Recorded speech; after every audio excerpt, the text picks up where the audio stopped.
Hello, my name is Jupiter Hadley, and today we're doing another version of Jupi Plays All the Games, this time with Spring Clean Twine Jam. This is a game jam that challenged developers to take an old project they'd been working on in Twine and bring it up to some sort of end or start something new and share it with them. So you could create a demo or something to show it off, and the idea was just to sort of finish a project or come to an end point using Twine. I'm playing all of the games that are entered in this jam for a minute each. Links to individual games will be in the description, 10 per video, so you can check them out further. All my info will also be in the description, so you can check me out as well. Thank you so much for watching and liking and commenting and subscribing, and if you want to support what I do, consider supporting me on Patreon. Next. We're playing Whispers. Today's walk is any other. The bustling city is producing its roots, somewhat comforting symphony? Canopy? Bread, eggs, lettuce, ground beef. Bread, eggs, lettuce, ground beef. Bread, eggs, lettuce, ground beef. You repeat to yourself, trying not to allow your voice to dissolve into the commotion. The sound of a large truck passes by you, and for a passing moment the air fills with the odor of gasoline. You cough a little and keep walking. Taking a further step forward, it then starts to smell harshly of refuge, as the damp air emanates from what seems to be a small alleyway between buildings. You know the path to the supermarket. It's simple. Just follow the road for a few more blocks and you'll go there. You question why you're taking the time to sniff every passing odor. You reason with yourself that this is how you know you're on the right track. Soon enough there will be a bush that smells faintly of peaches. After a few steps further, there it was. The tree that smelled like the gross peach tea that never sells out at vending machines. I love the gross peach tea. You've already forgotten your shopping list, so you decide to stop there at the peach-flavored bush. You could swear you wrote it in your phone before leaving. Open notes. You say, holding your phone up to your face. You suppose such a pose must look dumb to others, but the stupid thing won't hear you otherwise. You have three available notes, the phone replied after an abruptly long time. Read the most recent, you say impatiently.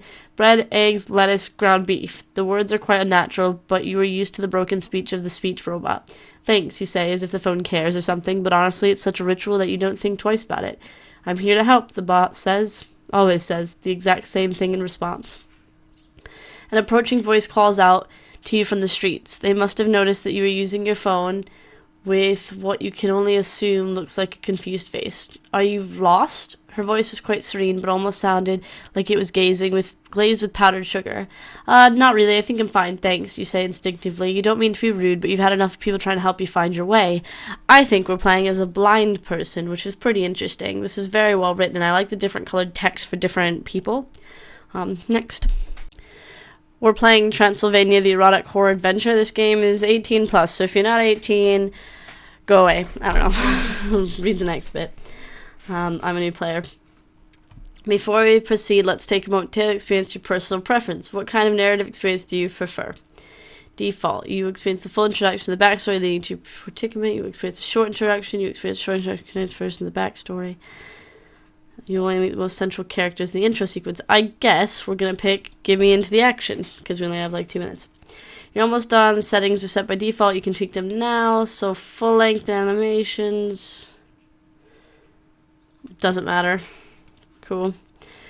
As a student, okay, then we can go back. Story. You're Alex, a 22-year-old student traveling abroad. You lived in a quiet suburban life and acquired your street smarts from boys and girls in the hood. Life never really surprised you much until you decided to take that summer job. Appearance. Short, dark hair and brown eyes. Clothes at the moment you're wearing jeans and a t-shirt. Mine, you feel fine. As a student, you've decided to take a gap year to see the world and get a better sense of what you want in life. After some searching, you stumble upon an ad in the paper that offers the job of receptionist at a hotel in a small mountain village in Romania. You pack your bags and head on a long trip, eventually crossing over Europe and arriving at your destination. Getting off the bus, you look around. The village itself is very small, barely a few dozen stone houses at best. The mountain air is clean and fresh, filling your nostrils with the scent of old pines and green moss. Save for the few electric lamps, barely illuminating the streets, it doesn't look very modern. Judging by the architectural style, it hasn't moved in the last few centuries. Unable to locate the hotel, you talk to a strange man who sends you upwards a mountain on a trail, going along the river. The path is steep and it's getting dark, but after an hour of walking, you eventually arrive. The hotel is an ancient manor, several stories high, a central part and 2 wings with several towers and balconies leaning over the mournful garden. It's hard to make out everything in the darkness, but you estimate it has at least 24 guest rooms, perhaps more. Wow, this place must have been a real luxury resort back in the day, perhaps when the village was a popular tourist destination. A shame now it reeks of disuse and decay. Could be a cool place to stay, but I doubt they get many visitors. On the bright side, my job as a receptionist is probably going to be a whole lot of sitting around, waiting, and doing nothing. Perhaps I could go back down to the village and find a pub, befriend the locals, or maybe get back to the book I've always wanted to write. There's a fence around it with a gate that is locked. You shout, but nobody answers. Ring the doorbell. You pull the string and the bell rings with a faint, hollow sound. Instinctively, you step back and, without knowing why. After a few seconds, the grate creaks open. What is this, a hidden mechanism or some sort of elaborate joke? Would they go to such lengths just to create the illusion of a haunted house? Maybe it's good for business, but still, I'll have to come back and figure it out later. Your back aches too much right now, and even if there were a few hidden wires somewhere, you probably wouldn't be able to see them in the darkness anyway. Take the path to the manor. Look at this. Look at this. That guy looks scary. As you approach the main entrance, the front door creaks open and a silhouette of a man emerges from inside carrying a metal candlestick. Yeah, definitely using the old building and the props as a means of attracting more visitors. Soon you're close enough to make out his features. He's middle-aged, probably in his late 50s, with pale skin and oily black hair combed back. You must be Alex. We've been waiting for you. Come in. He takes your luggage and disappears inside. Alright, so now we've got a journal of characters. Cool. I like how in-depth all of this is. We've got characters, we've got choices, locations. I like all of the options as well. I can't believe we traveled with no money. But, you know, we're working on it. I feel like it's definitely going to be interesting. Next. We're playing we're playing Marilyn Roxie's Pixel Lenormand. Sure. Would you like a tutorial? Sure. There are 36 cards and the Lenormand deck. Unlike tarot cards, Lenormand cards are better suited to the day-to-day rather than the cosmic. Okay. Questions about love, lost items, interpersonal relationships, all perfectly suitable for Lenormand reading. Of course, you can read on these subjects with tarot too, but Lenormand is especially suited to these topics. Reading the style of Lenormand in particular is strikingly different. If you've used the tarot meanings of Tower, Sun, and Moon, you'll want to forget about them for reading. I haven't. If you know nothing about tarot, cool.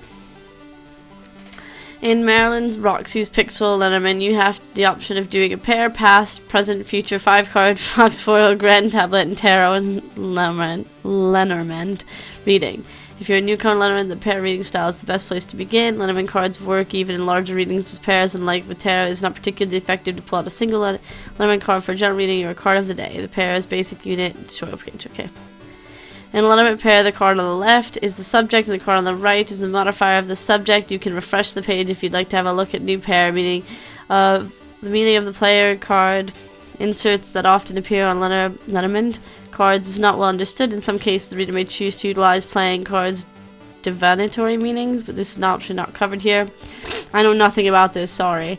Only after you've become very comfortable with the pairs should you move on to more complex spreads. How can you become more comfortable with pairs? Do regular readings. Offline tip, take a spare deck once you've gotten used to. Alright. I would like to go to the title. I don't want to do other spreads. No. I'm going to do pair. Okay, so left is bear and right is moon, so it means imaginative power. Explore cards. Oh, this will show us different cards. This kind of teaches us how to do readings.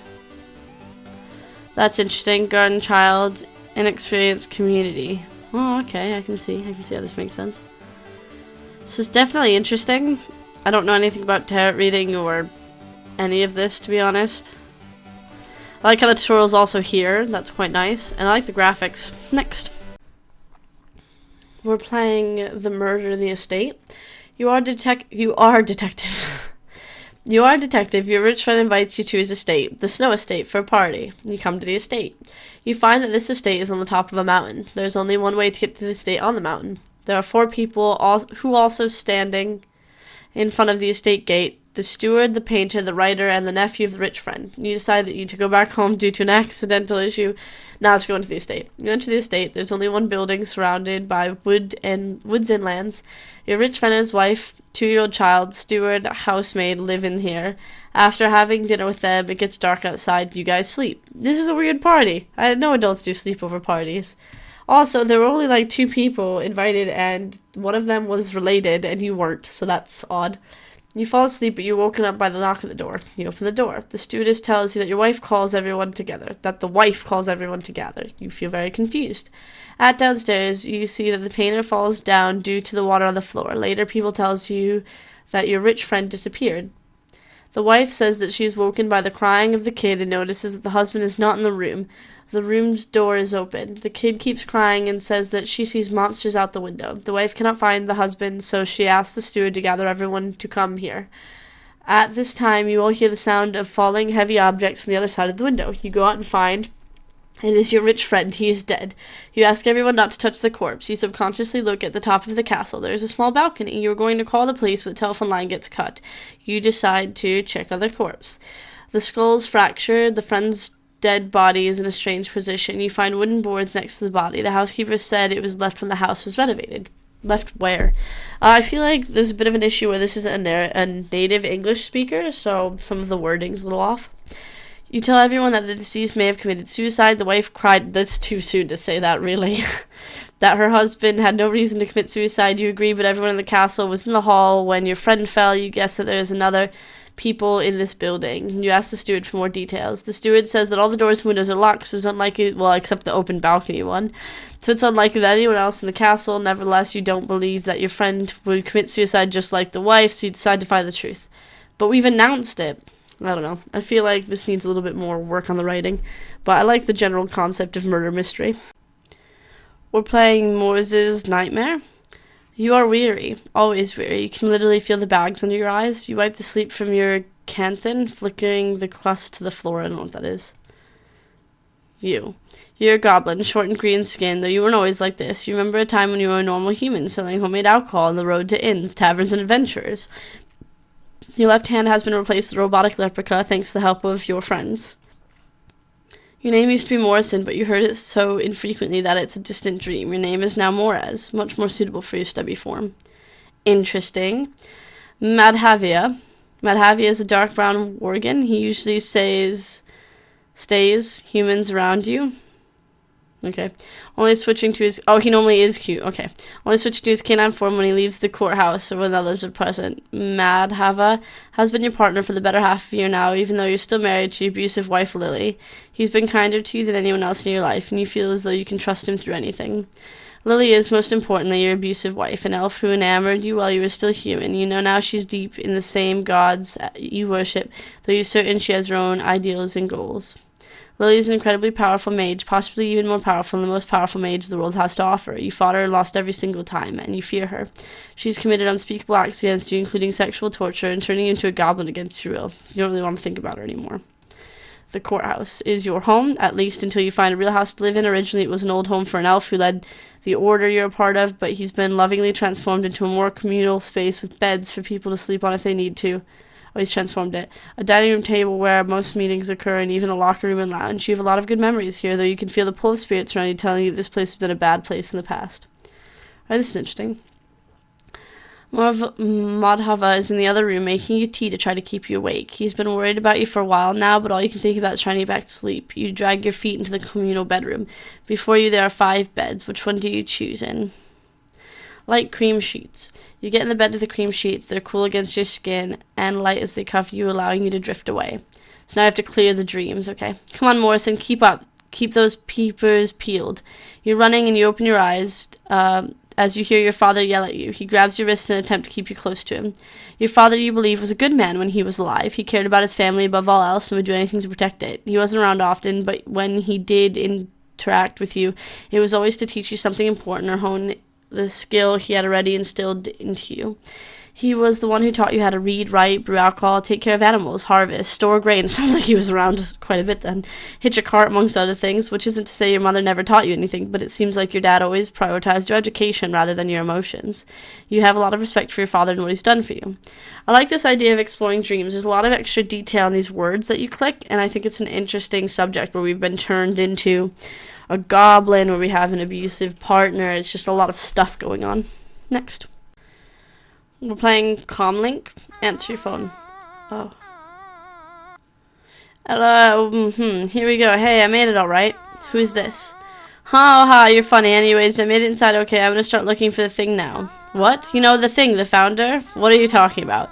The founder? The one you sent me here specifically to fix? Can you describe the thing at all? Well, not yet. Your crew just told me it'd be... I do not like this sound effect.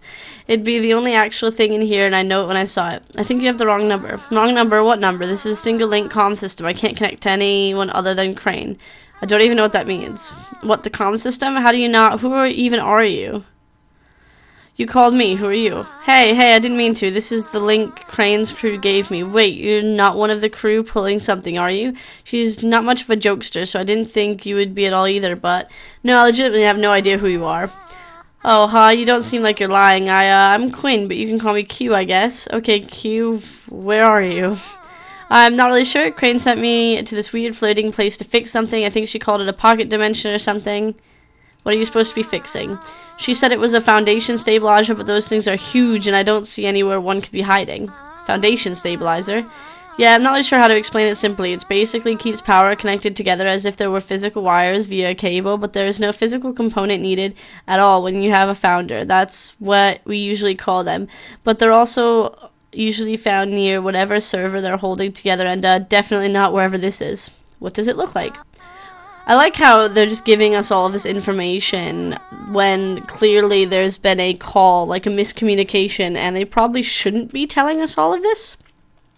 The dimension thing, not really like anything. There's a weird grid everywhere that glows blue, but everything else is dark. I can't really see anything other than the grid, and it goes on for, like, forever, which is kind of concerning, because I'm supposed to go find the thing to fix, but I see literally nothing here, but oh well, I guess. So you're stuck in cyber limbo until you fix it. Cyber limbo, oh haha, yeah, I guess you could call it that, I don't know. Dr. Crane said she would be on the other end of this link, so she could pull me out if anything came up, and I'm at least 98% certain you're not her. Who's Dr. Crane? Crane, she's one of the best, no, the best foundation engineers there is. Her and her old partner came up with the whole system, but he died a few years ago, I think. Maybe 5, I don't know, but she kept going without him and is still going strong.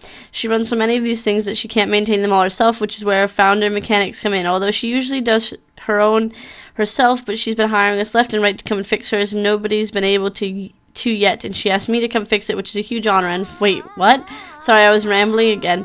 I think I do that a lot. Everybody always seems to complain about it, but I don't get it. I mean, you asked for the information. I could go on way longer if you let me. I'm literally just giving the basics. No, why is Crane not fixing her own stuff? Oh, she probably is just busy. She's got to keep making them better and better. She doesn't need to fix her testing founder. Actually, hey, wait a second. Her testing one, as in the one she uses to test things.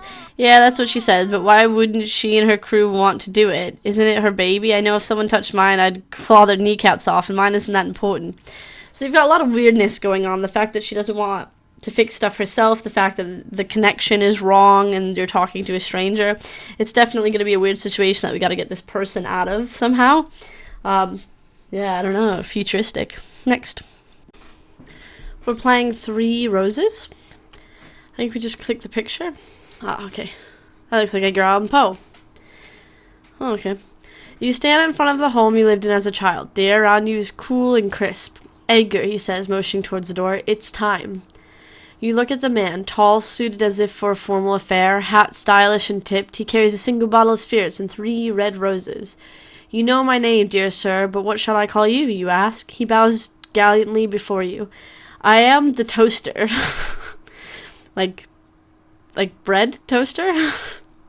He rises and once again motions towards the door. The toaster will have to do, as he will give you no other name. You walk into a room bathed in white. White walls meet white floors. In the center of the room is a single unassuming gravestone. It has no name, just the number 80.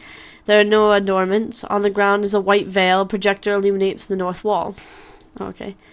Grave number 80, says the toaster, for the man who has no name. Why is it inside a house? Unceremoniously plucked from life and left here. But this is not unfamiliar to you. Your mother was plucked from life when you were 3, and you, similarly plucked from home and siblings you knew, sent unceremoniously away to take a different life, a different name even. For such a child it must have been quite the shock. The wall comes to life, projecting the scene of two actors on the stage in an elaborate Shakespearean play. The camera moves behind them to focus on another young couple, servants. The servants' actors come on stage to serve the mains with pretend tea and pretend crumpets. They whisk themselves off stage as if they've never been. At home, the servant couple reads a billfold, eagerly pointing out their names. The scene changes. Same couple, only the man is standing at a grave. The woman lies beneath, 3 children tugged at his coat. The scene merges into another. A wealthy couple dines at home when they are interrupted by a knock on the door. The man opens to find the servant actor with youngest child in tow. After a brief conversation, the child is left with the wealthy couple. The boy looks perplexed as his old father leaves and the door closes behind them.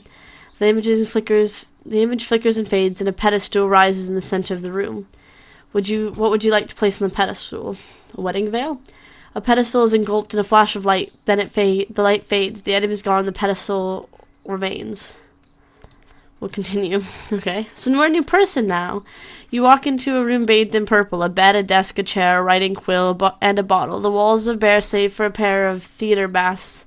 Their twisted faces of extreme of happiness and despair. The toaster motions towards the desk.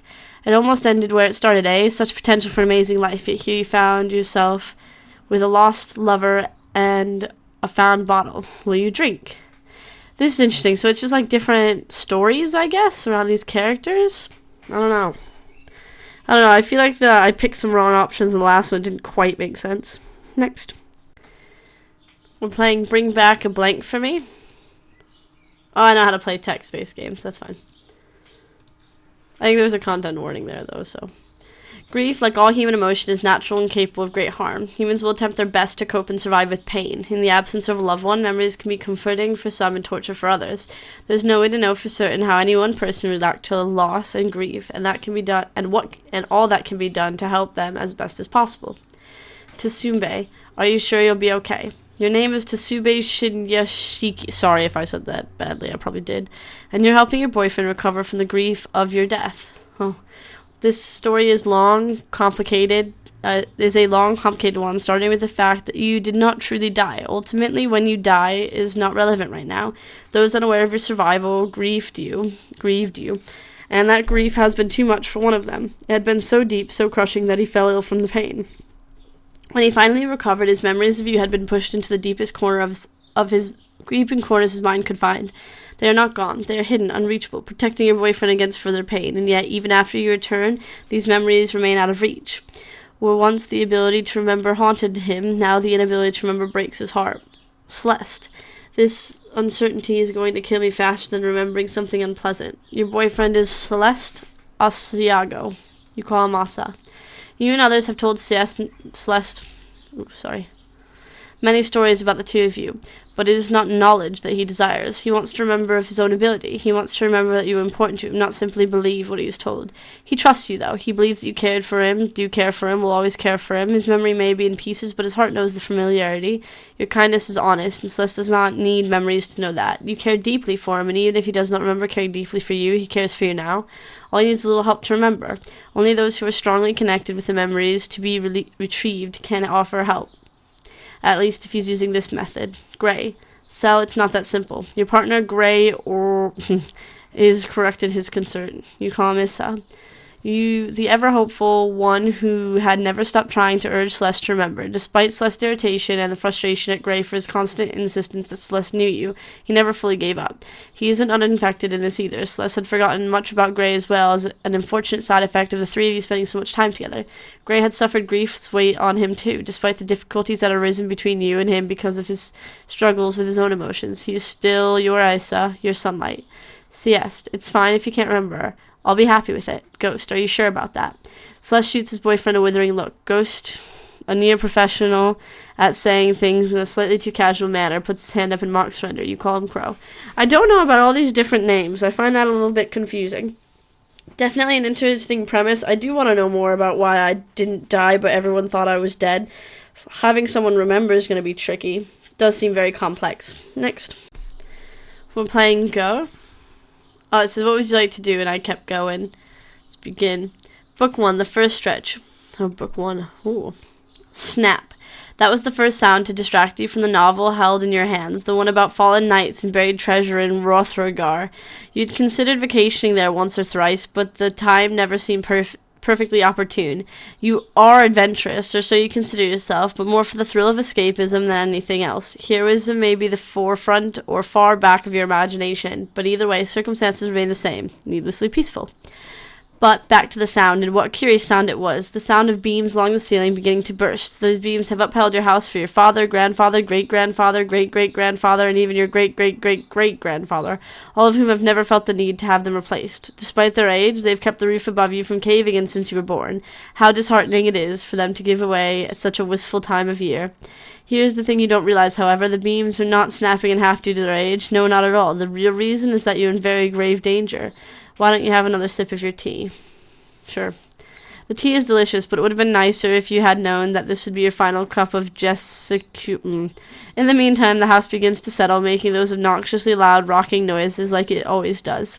Funnily enough, they seem even more pronounced than usual. It's nothing too out of the ordinary. The wind outside is awfully dreadful, but perhaps such ridiculously uncanny sounds will never be something to which you grow accustomed. Rushing whistles shaking trees outside under the thick roll of thundering clouds at nightfall still send shivers down your spine after all these years. By the way, the beam's caterwauling is making you restless. It'll be easier to think about your armchair and the comforts of your actual bed. Go. When I type in go, it gives me like a little text box, boop, asking me what I want to do. Well, I can't just type anything and leave. That did nothing. Stand up. You decide to stand up out of your chair, and what a decision it proves to be. As you step away, you hear a loud crash behind you. Anxiously, you turn to find your precious armchair in shambles, destroyed by some debris falling from the ceiling. If only you had sufficient time to mourn its passing, but the walls around you appear to be shaking. I mean, I can still go, but I guess scratch. You scratch your head in concentration. You consider, are these all of the words that you can type in? Interesting. The longer you reflect upon this turn of events, the less you like it. With the weather the way it is, you wouldn't be surprised if the rain left a large damp spot where the roof should have sheltered you from the elements. These matters really should have been looked into earlier this week. Let's start shaking. That's listed there. That still didn't do anything, though. I don't know, I think this is an interesting concept. I wish we were shown how to use it. Next. Playing Life of a Common Cyborg. Alright, stay a woman with above-the-knee amputation and contains stalking, online harassment, microaggressions of various kinds. This is one mention of assault-assisted suicide, just so you're aware. We're going to play. This morning, and you are a common cyborg. You roll over, swing your legs out of bed, and reach for your other leg where it's charged by the nightstand.